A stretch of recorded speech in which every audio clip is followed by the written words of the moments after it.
अस्सलाम वालेकुम। सितारों के सफ़र पर खुश आमदीद। आज की वीडियो में हम बात करेंगे कि साल 2026 आपके लिए कैसा रहेगा। हम ओवरऑल प्लानिटरी पोजीशंस के बारे में बात करेंगे, साथ ही साथ हम देखेंगे कि आपके काम, कारोबार, प्रोफेशन, बिजनेस, जॉब के हवाले से ये साल कैसा होगा। लव लाइफ के बारे में देखेंगे, मैरिड लाइफ के बारे में देखेंगे, सिंगल्स के लिए जानेंगे कि शादी की विंडो ओपन हुई या नहीं हुई, हेल्थ के बारे में जानेंगे और हम आपको रेमेडीज़ भी बताएंगे जो आपने सारा साल कंटिन्यू रखनी है। हम आपको दूसरे एस्ट्रोलॉजर्स की तरह से व्यू हासिल करने के लिए कोई मीठी मीठी बातें नहीं बताएंगे, वही बताएंगे जो होने जा रहा है, लेकिन हम आपको उसका उपाय भी बताएंगे, उसकी रेमेडीज़ भी बताएंगे और आपने कैसे ज़िंदगी को हैंडल करना है वो तरीके भी आपको बताएंगे। तो हमारे साथ जुड़े रहने के लिए सब्सक्राइब कीजिए, लाइक कीजिए, शेयर कीजिए वीडियोज़ को। इसके अलावा अगर आप अपना मून साइन नहीं जानते तो कमेंट सेक्शन में अपनी ओरिजिनल डेट ऑफ बर्थ लिखिए।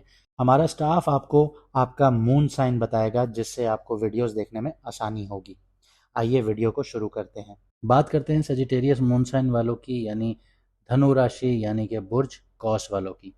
2026 एक नंबर का साल हुआ जिसको रूल सन करता है। तो सजिटेरियस वालों के लिए डीप ट्रांसफॉर्मेशन और अथॉरिटी का बिल्डअप का साल होगा। सन के साल में आपको ध्यान अपनी आइडेंटिटी और पोजीशन पर देना होगा।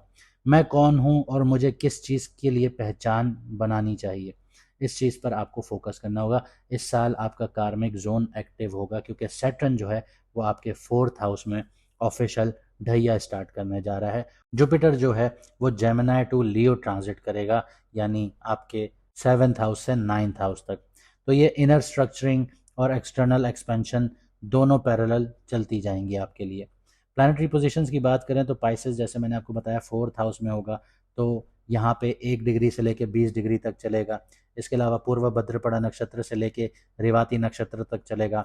और फोर्थ हाउस में सैटर्न का जो ट्रांजिट है वो इमोशनल फाउंडेशन और फैमिली मैटर्स को रीस्ट्रक्चर करेगा आप लोगों के लिए, यानी ढैया का टाइम पीरियड होगा, तो रीस्ट्रक्चरिंग ज़रूर होगी। इसी के साथ साथ सैटर्न जो फोर्थ हाउस में बैठ के आपके सातवीं नज़र से आपके 10वें घर को देखेगा, तो सीधा कार्मिक टेस्ट होना शुरू होगा। डिसिप्लिन और इनर मेच्योरिटी ज़रूरी रहेगी आप लोगों के लिए। पाइसेस इमोशनल और स्पिरिचुअल साइन होता है, तो सैटर्न यहाँ अंदर से स्टेबिलिटी और कंट्रोल सिखाने का वक्त क्रिएट करता है आप लोगों के लिए। रेवाती नक्षत्र का जो फेज़ होगा वो मिड ईयर ऑनवर्ड्स होगा, तो आपको मेंटल पीस और घर की और फैमिली से रिलेटेड जो सब्र है वो सीखना पड़ेगा। कार्मिक मैसेज आप लोगों के लिए सिर्फ इतना है कि अंदर का सुकून तभी आएगा जब आप अपनी लाइफ को स्ट्रक्चर्ड और इमोशनली स्टेबल बनाना शुरू करेंगे। यहाँ पे जुपिटर की ट्रांजिशन जो है उसको हम मिस नहीं कर सकते, क्योंकि जुपिटर जो जेमिनाई से लियो तक ट्रांजिट करेगा, तो जनवरी टू मई जो होगा जुपिटर वो जेमिनाई में होगा, यानी आपके सेवन्थ हाउस में होगा। यहाँ पे पार्टनरशिप्स, कॉन्ट्रैक्ट्स और मैरिज जो मैटर्स हैं वो बहुत ज़्यादा हाईलाइट होंगे। इस टाइम पीरियड में आप लोगों की शादी की बातें भी चल सकती हैं, हो सकता है शादी भी हो जाए। जेमिनी जो साइन है वो मरकरी का है और जुपिटर थोड़ा यहाँ पे रेस्टलेस रहता है, मल्टीपल ऑप्शंस और ओवर थिंकिंग क्रिएट करता है। तो आपको एक पार्टनर से दूसरे पार्टनर तक जाने में देर नहीं लगेगी। लेकिन सातवीं नज़र जो जुपिटर की है वो आपके पहले घर पे पड़ रही है, यानी जुपिटर आपका खुद का मालिक है सजिटेरियस का, वो अपने ही घर को देख रहा है। तो यहाँ पे डायरेक्ट ब्लेसिंग्स मिल रही हैं। रिलेशनशिप और फेम एरिया में पॉजिटिव टर्न्स आएंगे।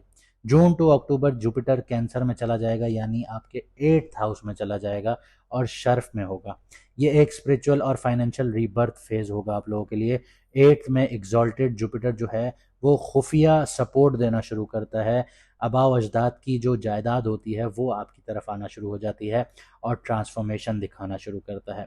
इसके अलावा जुपिटर की जो 5वीं नज़र है वो आपके 12th हाउस पे होगी। 9वीं नज़र जो है वो आपके 4th हाउस पर होगी, यानी अंदर से विजडम और घर और मोक्षा रिलेटेड जो चीज़ें हैं उनमें ब्लेसिंग्स आना शुरू हो जाएंगी।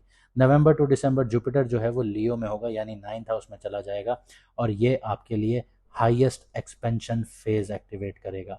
यानी 9th हाउस में Jupiter divine support, travel, knowledge और हायर एजुकेशन के लिए गोल्डन फेज अनलॉक करेगा। ओवरऑल जुपिटर आपको यही सिखाएगा कि सीख के ज़रिए उठना है, यानी चीज़ें सीख कर आगे बढ़ना है। पहले कन्फ्यूजन होंगी, फिर ट्रांसफॉर्मेशन होगी और फिर रिकग्निशन होगी।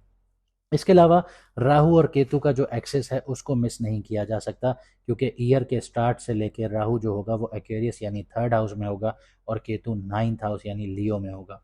ये combination communication, writing, social visibility और हायर बिलीफ के सिस्टम्स को चैलेंज करेगा आपके लिए। आप अपनी बात नए स्टाइल में रखना सीखेंगे, लेकिन ईगो और ओवर असर्टिवनेस से आपको बचना होगा। दिसंबर में राहु जो है वो कैप्रिकॉन में ट्रांजिट करेगा यानी आपके सेकंड हाउस में, और केतु जो ट्रांजिट करेगा वो कैंसर में करेगा आपके एट्थ हाउस में। ये फेज फाइनेंशियल और इमोशनल ट्रांसफॉर्मेशन का होगा।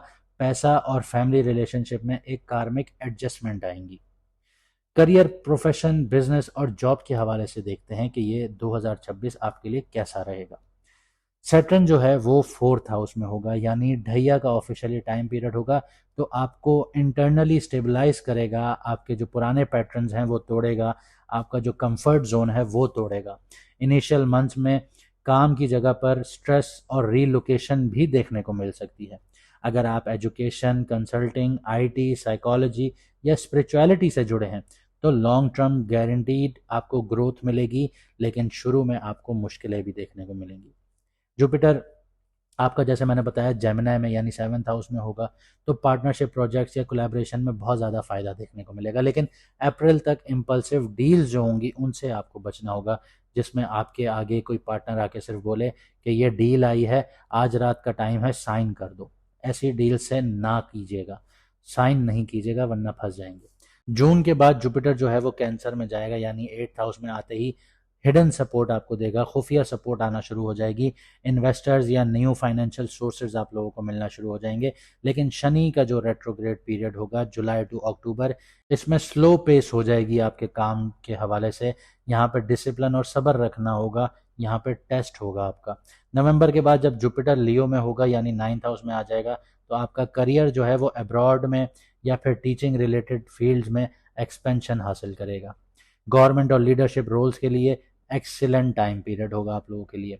तो करियर, प्रोफेशन, बिजनेस और जॉब के हवाले से अगर मैं समरी दूं तो 2026 एक फाउंडेशन का साल होगा आपके लिए। मिड ईयर तक अंदर से एडजस्टमेंट्स होंगी आपके लिए और एंड तक आउटर रिकग्निशन होंगी। लव लाइफ, मैरिज लाइफ और सिंगल्स की बात करते हैं। जुपिटर जेमिनी में यानी सेवन्थ हाउस में होगा, तो फर्स्ट हाफ में रिलेशनशिप एरिया जो है वो एक्टिवेट हो जाएगा, नए प्रपोजल्स या सीरियस डिस्कशन जो हैं वो पॉसिबल हो जाएंगी। रेट्रोग्रेड जो जुपिटर है वो एक्स लवर या फिर ओल्ड इमोशनल कनेक्शंस वापस लेकर आएगा आपकी ज़िंदगी में, लेकिन क्लैरिटी बहुत ज़रूरी होगी आपके लिए। केतु नाइन्थ में, राहु थर्ड में, तो यहाँ पे मेंटल डिस्टेंस जो है या कम्युनिकेशन गैप जो है वो आ सकता है आपकी ज़िंदगी में, तो मिसअंडरस्टैंडिंग्स जितनी भी हैं उनको अवॉइड करना चाहिए आप लोगों को। जून के बाद जुपिटर जो है वो कैंसर यानी एट्थ हाउस में आएगा, तो इस टाइम में इमोशनल डेप्थ और ट्रस्ट का टेस्ट होना शुरू हो जाएगा। मैरिड लोगों के लिए शेयर्ड जो सीक्रेट्स हैं या फैमिली इश्यूज हैं उनका फेज एक्टिवेट हो जाएगा, लेकिन जुपिटर की जो शर्फ की जो पोजीशन है, एग्जॉल्टेड पोजीशन है, वो आपका जो रिलेशन है वो बचाएगी और वहाँ पे सुलह भी हो जाएगी। इसके अलावा नवंबर टू दिसंबर जो है जुपिटर जो है वो लियो में आ जाएगा, आपके नाइन्थ हाउस में आ जाएगा, तो ब्लेसिंग्स क्रिएट करेगा आपके लिए। सिंगल्स के लिए लॉन्ग टर्म कंपैटिबल पार्टनर्स का योग जो है वो बहुत स्ट्रांग हो जाएगा।